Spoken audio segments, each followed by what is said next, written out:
the Winslow's son, Ronnie, was expelled from the Royal Naval College at Osborne for allegedly stealing a postal order for 5 shillings from a classmate and forging his signature in order to cash it. Arthur Winslow, in a culmination of a long series of events to prove his son's innocence, hires Sir Robert Moulton, a well-known lawyer, to defend Ronnie in court. In this scene, Sir Robert interrogates Ronnie, there, seated before this table, to determine whether or not he will accept the case, while the family looks on. The Winslow Boy. By Terence Rattigan.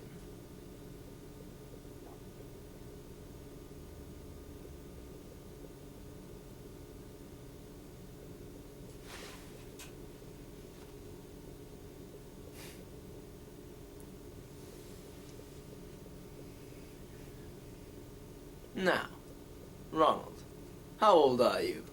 14 and 7 months. You were then 13 and 10 months old when you left Osborne, is that right? Yes, sir.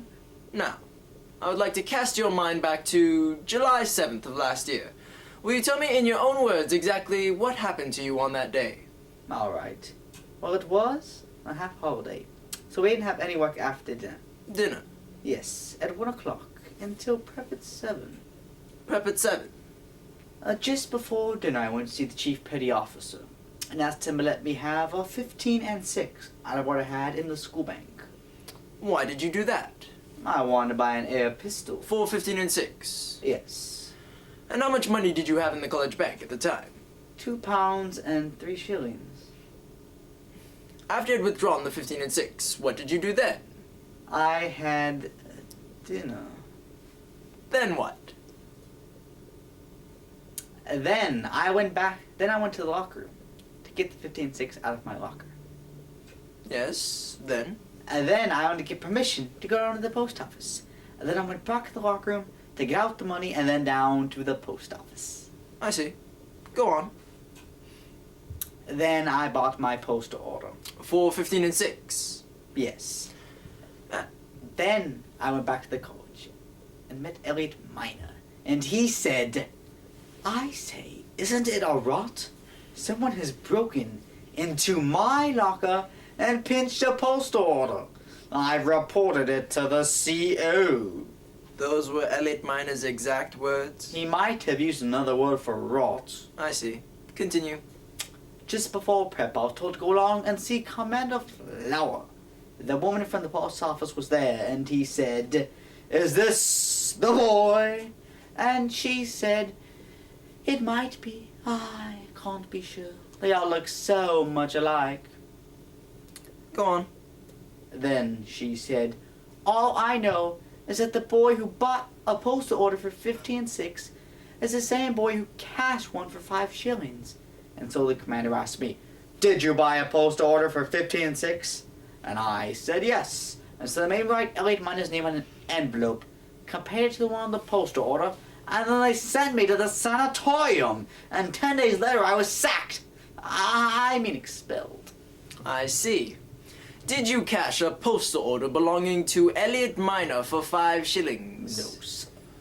Did you break into his locker and steal it? No, sir. And that is the truth? The whole truth and nothing but the truth? Yes, sir. Right. When the commander asked you to write Elliot's name on an envelope, how did you do it? With Christian name or initials? I wrote Charles K. Elliot. Charles K. Elliot. And did you happen to see the forged postal order in the commander's office? Oh, yes, the commander showed it to me. Before or after you had written on the envelope? After. And did you happen to see the way it was written? Yes, the same. The same Charles K. Elliot? Yes. When you wrote on the envelope, what made you choose that particular form? Well, that was the way he usually wrote it. How did you know? Well, he was a great friend of mine. That is no answer. How did you know? I'd seen him sign things before. What things? So ordinary things. I repeat, what things? Bits of paper. Bits of paper? Why did he sign his name on bits of paper? I don't know. You do know! Why did he sign his name on bits of paper? He was practicing his signature. And you saw him? Yes. And he knew you saw him? Well, yes. So in other words, he showed you exactly how he wrote his signature? Yes, I suppose he did. And did you practice writing it yourself? I might have done. What do you mean you might have done? Did you or did you not? Yes, but it was only for a joke. Never mind whether it was for a joke or not. The fact is you practiced forging Elliot Minor's signature. It wasn't forging. What do you call it then? Writing. Very well. Writing. Whoever stole the postal order and cashed it also wrote Elliot's signature, didn't he? Yes. And oddly enough, in the exact form in which you had earlier been practicing writing his signature. I say, which side are you on? Don't be impertinent. Are you aware that the Admiralty sent up the forged postal order to Mr. Wrigley Purse, the greatest handwriting expert in England? Yes. And you know that Mr. Wrigley Purse affirmed that there was no doubt that the signature on the postal order and the signature you wrote on the envelope were written by one and the same hand. Yes. And you still say you didn't forge that signature? Yes, I do. So in other words, Mr. Wrigley Purse doesn't know his job. Well, he's wrong anyway. When you went into the locker room after lunch, were you alone? I don't remember. I think you do. Were you alone in the locker room? Yes. And you knew which is Elliot's locker? Yes, of course. Why did you go in there at all? I've told you. Put the 50-6 into my locker. Why? I thought it would be safer. Why safer than your pocket? It was in your pocket at dinner time. Why this sudden fear for its safety? I don't know. It was an odd thing to do, wasn't it? The money was perfectly safe in your pocket. Why did you suddenly feel yourself impelled to put it away in your locker? Well, I don't know. Was it because you knew you would be alone in the locker room at the time? No. Where was Elliot's locker in relation to yours? Next to it but one. Next but one. What time did Elliot put his postal order in his locker? I don't know. I didn't even know he had a postal order in his locker. I didn't even know he had a postal order at all. Yet you say he was a great friend of yours. He didn't tell me he had one. How very secretive of him. What time did you go to the locker room? I don't remember. Was it directly after dinner? Yes. What? I think so. What did you do after leaving the locker room? I've told you. I went to get permission to go down to the post office. What time was that?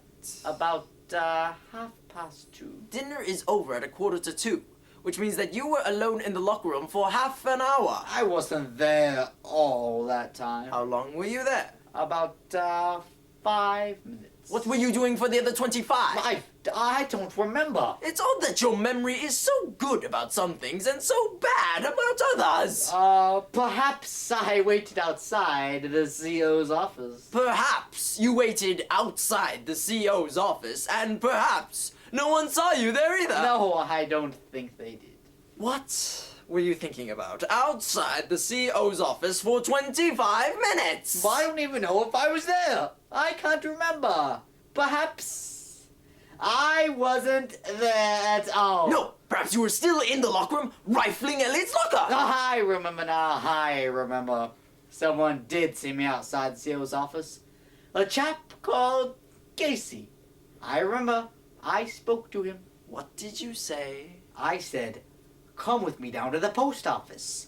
I'm going to cash a postal order." Cash a postal order? I mean, kid. You said cash. Why did you say cash if you meant get? I don't know. I suggest cash was the truth. No, it wasn't really. You're muddling me. You seem easily muddled. How many of the lies have you told? No, really, I haven't. I suggest your whole testimony is a lie. No, it's the truth. I suggest there is barely one word of truth in anything which you have said to either me, or to the judge advocate, or to the commander. I suggest that you broke into Elliot's locker and stole the postal order for 5 shillings belonging to Elliot and cashed it by means of forging his name. No. It isn't true. I suggest you did it as a joke, meaning to give Elliot the 5 shillings back, but that when you met him and he said he had reported the matter, you got frightened and decided to keep quiet. No, I didn't. I suggest that by continuing to deny your guilt, you're causing great hardship on your own family and considerable annoyance to high and important persons in this country.